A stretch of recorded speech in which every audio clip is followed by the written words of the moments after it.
روایت ہے کہ ایک بادشاہ تھا جس کی ایک ہی بیٹی تھی۔ اس بیٹی کا نام عائشہ تھا۔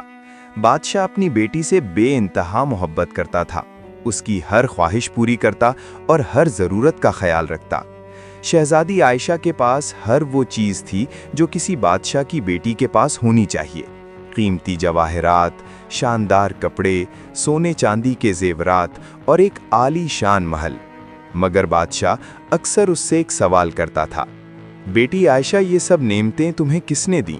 یہ محل، یہ جاہ و جلال، یہ سب کچھ تمہیں کس نے دیا؟ عائشہ ہمیشہ مسکرا کر جواب دیتی: ابا جان، یہ سب اللہ تعالیٰ کی دی ہوئی نعمتیں ہیں۔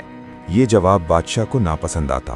اسے لگتا کہ اس کی بیٹی اس کی قدر نہیں کرتی، حالانکہ وہ دن رات محنت کر کے سلطنت چلا رہا ہے، جنگوں میں جاتا ہے، دشمنوں سے لڑتا ہے، اور اس کی بیٹی کہتی ہے کہ یہ سب اللہ کی دی ہوئی چیزیں ہیں۔ ایک دن بادشاہ دربار میں بیٹھا تھا۔ اس کے درباری، وزیر اور امراء سب موجود تھے۔ بادشاہ نے شہزادی عائشہ کو بلا لیا۔ جب عائشہ دربار میں آئیں، بادشاہ نے اونچی آواز میں پوچھا: عائشہ، میں تم سے آخری بار پوچھتا ہوں، یہ محل، یہ شاہی جاہ و جلال، یہ سب کچھ تمہیں کس نے دیا ہے؟ عائشہ نے ادب سے جھک کر کہا: حضور، یہ سب اللہ تعالیٰ کی رحمت ہے، وہی سب کو روزی دیتا ہے، وہی نعمتیں عطا کرتا ہے۔ بادشاہ کا چہرہ غصے سے لال ہو گیا۔ اس نے میز پر مٹھی ماری اور کہا: کیا تمہیں نہیں لگتا کہ میں نے تمہیں یہ سب دیا ہے؟ کیا میں تمہارا باپ نہیں ہوں؟ عائشہ نے نرمی سے کہا: ابا جان، آپ ضرور میرے والد ہیں اور میں آپ کی بہت عزت کرتی ہوں، لیکن اصل میں تو سب کچھ اللہ کی مرضی سے ہوتا ہے۔ آپ بھی تو اس کی بخشش سے بادشاہ ہیں۔ یہ سن کر پورے دربار میں سناٹا چھا گیا۔ وزیر اور درباری ایک دوسرے کی طرف دیکھنے لگے۔ بادشاہ کو اتنا غصہ آیا کہ اس کی آنکھوں میں خون اتر آیا۔ اچھا بادشاہ گرجا، تو تم کہتی ہو کہ سب کچھ اللہ کی دی ہوئی نعمت ہے اور میری کوئی قدر نہیں؟ آج میں تمہیں دکھاتا ہوں کہ جب باپ کا سایہ سر سے اٹھ جائے تو کیا ہوتا ہے۔ عائشہ گھبرا گئی۔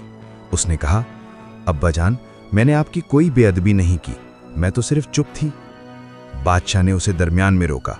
تم کہتی ہو کہ اللہ سب کچھ دیتا ہے، چلیں آج دیکھتے ہیں کہ تمہارا اللہ تمہارے لیے کیا کرتا ہے۔ پھر بادشاہ نے اپنے پہریداروں کو حکم دیا: محل کے باہر جاؤ اور جو پہلا فقیر یا بھکاری نظر آئے اسے یہاں لے آؤ۔ آج میں اپنی بیٹی کی شادی اسی سے کراؤں گا۔ پورا دربار ہکا بکا رہ گیا۔ وزیر اعظم آگے بڑھا اور بولا: حضور، یہ کیا فرما رہے ہیں؟ شہزادی کی شادی کسی فقیر سے؟ بادشاہ نے غصے میں کہا: ہمارا حکم ہے، جاؤ اور فوراً ایک فقیر لے آؤ۔ پہریدار باہر کی طرف دوڑے۔ عائشہ سکتے میں آ گئی۔ اس نے بادشاہ کے پیروں میں گر کر کہا: ابا جان، مجھ سے کوئی غلطی ہو گئی ہو تو معاف کر دیجئے، لیکن مجھے اس طرح سزا نہ دیجئے۔ بادشاہ نے اس کی طرف دیکھے بغیر کہا: تم نے کہا تھا کہ اللہ سب کچھ دیتا ہے، اب وہی تمہارا نصیب بھی طے کرے گا۔ تھوڑی دیر بعد پہریدار ایک آدمی کو لے آئے۔ وہ آدمی بوڑھا تھا، کپڑے پھٹے پرانے، جسم پر کوڑ کے داغ اور لٹھی کے سہارے چل رہا تھا۔ اس کی داڑھی بکھری ہوئی اور بال الجھے ہوئے تھے۔ وہ دیکھنے میں بالکل ایک کنگال فقیر لگ رہا تھا۔ بادشاہ نے فقیر کی طرف دیکھا اور پوچھا: کیا تم شادی شدہ ہو؟ فقیر نے اپنی بوڑھی آواز میں کہا: نہیں حضور، میں غیر شادی شدہ ہوں۔ بادشاہ نے فیصلہ سنایا: تو آج ہی تمہاری شادی میری بیٹی شہزادی عائشہ سے ہوگی۔ یہ سن کر فقیر حیران رہ گیا۔ پورے دربار میں پھر سناٹا چھا گیا۔ فقیر نے کہا: لیکن حضور، میرے پاس کچھ نہیں ہے، نہ گھر ہے، نہ مال دولت، میں شہزادی کو کیا دوں گا؟ بادشاہ نے سختی سے کہا: تمہیں کچھ دینے کی ضرورت نہیں، بس نکاح قبول کر لو۔ میری بیٹی کچھ نہیں لے گی، وہ بس انہی کپڑوں میں جائے گی جو اس وقت پہنے ہوئے ہیں۔ وزیر اعظم نے آخری کوشش کی: حضور، ذرا سوچ لیجئے، یہ فیصلہ تو بہت عجیب ہے۔ بادشاہ نے اسے درمیان میں روکا: فوراً قاضی کو بلاؤ، ابھی نکاح ہوگا۔ قاضی کو بلایا گیا۔ شہزادی عائشہ رو رہی تھی، اس کی سہیلیاں اور خادمہ بھی رو رہے تھے، لیکن بادشاہ کے غصے کے سامنے کوئی کچھ نہیں کر سکتا تھا۔ نکاح کی رسومات بہت سادہ طریقے سے ادا کی گئیں، نہ کوئی جشن، نہ کوئی تقریب، نہ مہندی، نہ موسیقی۔ بس قاضی نے نکاح پڑھایا اور دونوں نے قبول کیا۔ نکاح کے بعد بادشاہ نے حکم دیا: اب ان دونوں کو محل سے باہر نکالو۔ आज से शहजादी आयशा इस महल की नहीं रही। आयशा अपनी माँ के पास गईं, जो रोते होते बेहाल हो रही थीं। मलिका ने अपनी बेटी को गले लगाकर फूट फूट कर रोना शुरू किया। बेटी, बेटी, मैं तेरे साथ चलती हूँ, मलिका ने कहा।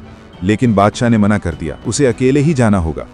आयशा ने अपनी माँ को चूम कर कहा, अम्मी, आप परेशान मत हो, अल्लाह मेरे साथ है, वो मुझे कभी अकेला नहीं छोड़ेगा। फिर आयशा ने महल के अपने कमरे से बस एक छोटी सी गठरी बनाई, जिसमें 1-2 कपड़े और कुछ ज़रूरी सामान था। उसने अपने तमाम जवाहरात, सोने चांदी के जेवरात, कीमती कपड़े, सब कुछ वहीं छोड़ दिया। जब वो महल से निकलने लगी तो पूरे महल के नौकर, चाकर, खादिमा सब रो रहे थे। सबको शहजादी से मोहब्बत थी। वो बहुत नेक दिल और दय्यफान थी। फ़कीर उसके साथ चल रहा था, वो भी खामोश था। दोनों महल के बड़े दरवाजे से बाहर निकले। सूरज ढलने वाला था और शाम का अंधेरा फैल रहा था। फ़कीर ने आयशा की तरफ देखा और कहा, शहजादी, मुझे माफ़ कर दो, मुझे नहीं मालूम था कि बादशाह ऐसा करेंगे। मेरे पास तुम्हें देने के लिए कुछ नहीं है। आयशा ने पहली बार फ़कीर की आंखों में देखा। उन आंखों में दर्द और शर्मिंदगी थी। आयशा ने नर्म आवाज में कहा, आपको माफ़ी मांगने की ज़रूरत नहीं, ये अल्लाह की मर्जी थी। जो होना था वो हो गया, अब हमें आगे देखना है। फ़कीर हैरान हुआ। उसने सोचा था कि शहजादी रोएगी, चीखेगी, शिकायत करेगी, लेकिन वो इतनी सुकून से बात कर रही थी। आयशा ने पूछा, आप कहाँ रहते हैं? फ़कीर ने कहा, शहर के बाहर एक छोटी सी झोंपड़ी में, चलिए वहाँ। आयशा ने कहा और चल दी। दोनों शहर की तंग गलियों से होते हुए शहर के किनारे की तरफ बढ़ गए। रस्ते में लोग हैरानी से देख रहे थे। शहजादी के शाही कपड़े और एक बूढ़े फ़कीर के साथ ये मंजर अजीब था।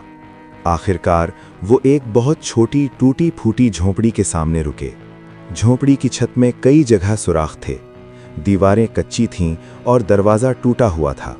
फ़कीर ने शर्मिंदगी से कहा, ये मेरा घर है। आयशा ने झोंपड़ी को देखा। एक पल के लिए उसकी आंखों में आंसू आ गए। वो आलीशान महल में पली बढ़ी थी, नरम बिस्तर पर सोती थी, खूबसूरत कमरों में रहती थी, और अब। लेकिन फिर उसने अपने आंसू पोंछे और झोंपड़ी के अंदर चली गई। अंदर सिर्फ एक पुराना बिस्तर, एक टूटा हुआ चूल्हा और कुछ बर्तन थे। आयशा ने गठरी नीचे रखी और दिल ही दिल में अल्लाह का शुक्र अदा किया। अल्लाह, तूने मुझे ये आजमाइश दी है, मैं तेरे फैसले पर राजी हूं। मुझे हिम्मत दे कि मैं इस मुश्किल वक्त में सब्र कर सकूं। झोंपड़ी के अंदर आयशा ने खुद को संभाला और फ़कीर के साथ रहने का फैसला किया। फ़कीर का नाम इलियास था और वो एक नेक दिल इंसान था, जिसने अपनी ज़िंदगी गुर्बत और मेहनत में गुजारी थी। शुरुआत में आयशा के लिए ये ज़िंदगी बहुत मुश्किल थी। महल की ऐश व इशरत, नरम बिस्तरों, गर्म पानी, शानदार खानों और खादिमा के बाद इस छोटी झोंपड़ी का चूल्हा, टूटे बर्तन और सर्द रातें उसके लिए इम्तहान थीं। लेकिन आयशा ने हर मुश्किल को सब्र और हौसले से सहना सीखा। वो रोज़ाना सुबह जल्दी उठती, झोंपड़ी साफ करती, पानी लाती और खाना पकाती। इलियास भी अपने कामों में उसका हाथ बटाता। दोनों मिलकर झोंपड़ी के बाहर एक छोटी सी ज़मीन पर सब्जियां उगाने लगे। एक दिन जब आयशा ज़मीन में बीज बो रही थी, इलियास ने पूछा, शहजादी, आप यहाँ क्यों खुश हैं? महल और दौलत को छोड़कर ये ज़िंदगी किस लिए इख्तियार की? आयशा ने मुस्कुरा कर कहा, ये सब अल्लाह की रज़ा है। मैंने अपनी ज़िंदगी में देखा कि दौलत और शानो शौकत सब कुछ नहीं होते। असल सुकून वो है जो दिल में हो, और वो मुझे आपके साथ यहाँ मिला है। इलियास ने खामोशी से उसकी बात सुनी। उसकी आंखों में खुशी और एहतराम के जज्बात झलक रहे थे। महीनों बाद आयशा और इलियास की ज़िंदगी में छोटे छोटे खुशियों के लम्हे आना शुरू हुए। वो अपने बाग से सब्जियां बेचकर रोज़ाना कुछ पैसे कमा लेते। कभी कभी गांव के लोग उनके लिए खाने या मदद ले आते। आयशा ने सुकून और सब्र का मतलब सीखा। एक दिन गांव में खबरें आईं कि बादशाह को अंदरूनी बगावत और दुश्मनों की साजिश के बारे में इत्तला मिली है। बादशाह ने अपने महल में सब कुछ संभालने के लिए मशवरा तलब किया। वज़ीर और उमरा ने बादशाह को खबरदार किया, हजूर, अगर आप शहजादी को वापस ना लाएं तो ये सब कुछ ज़ाया हो सकता है। लोग आपकी सख्ती और जुल्म के बारे में बातें करने लगेंगे। बादशाह ने दिल ही दिल में सोचा कि शायद उसने अपनी बेटी के साथ गलत किया, लेकिन गुरूर ने उसे रोक रखा था।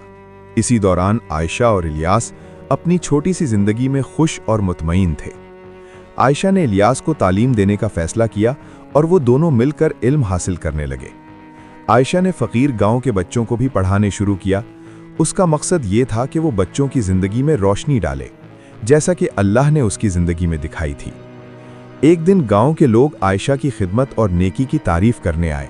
वो हैरान थे कि एक शहजादी कैसे इतनी आजिज़ी और सब्र के साथ ज़िंदगी गुजार सकती है। आयशा ने जवाब दिया, ये सब अल्लाह की मदद से मुमकिन हुआ है। अगर दिल में ईमान और हौसला हो तो इंसान किसी भी मुश्किल में खुश रह सकता है। सालों बाद बादशाह की हुकूमत में मसाइल बढ़ने लगे। दुश्मनों ने महल पर कब्जा करने की कोशिश की और बादशाह की फौज कमज़ोर पड़ गई। बादशाह ने सोचा कि शायद अपनी बेटी की नसीहत को सुनना ही बेहतर है। वो गांव की तरफ रवाना हुआ ताकि आयशा से मुलाकात करे। जब बादशाह गांव पहुंचा तो उसने देखा कि आयशा और इलियास गांव के बच्चों के साथ तालीम दे रहे हैं, लोगों की मदद कर रहे हैं और सबके दिलों में इज्जत रखते हैं। बादशाह को अपनी बेटी पर फख्र हुआ, लेकिन शर्मिंदगी भी महसूस हुई। बादशाह ने कदम बढ़ाया और आयशा के सामने झुककर कहा, बेटी, मैंने तुम्हें बहुत तकलीफ दी, मैंने तुम्हें तुम्हारे हक से महरूम किया, मुझे माफ़ कर दो। आयशा ने मुस्कुराकर कहा, अब्बा जान, मैंने कभी आपसे नफरत नहीं की, जो कुछ हुआ वो अल्लाह की मर्जी थी। आज हमें अहम काम करना है, लोगों की मदद करना और अपनी जिंदगी को सही रास्ते पर लगाना। बादशाह ने अपनी बेटी की नसीहत पर गौर किया और अपनी जिंदगी बदलने का फैसला किया। उसने महल वापस जाकर अपने अमल में बेहतरी लाई और आवाम के लिए नेक काम करने शुरू किए। आयशा और इलियास की जिंदगी खुशियों से भर गई। उन्होंने मिलकर छोटे गांव को आबाद किया, लोगों की तालीम का इंतजाम किया, बीमारों की खिदमत की और सबके दिलों में अपना मुकाम बनाया।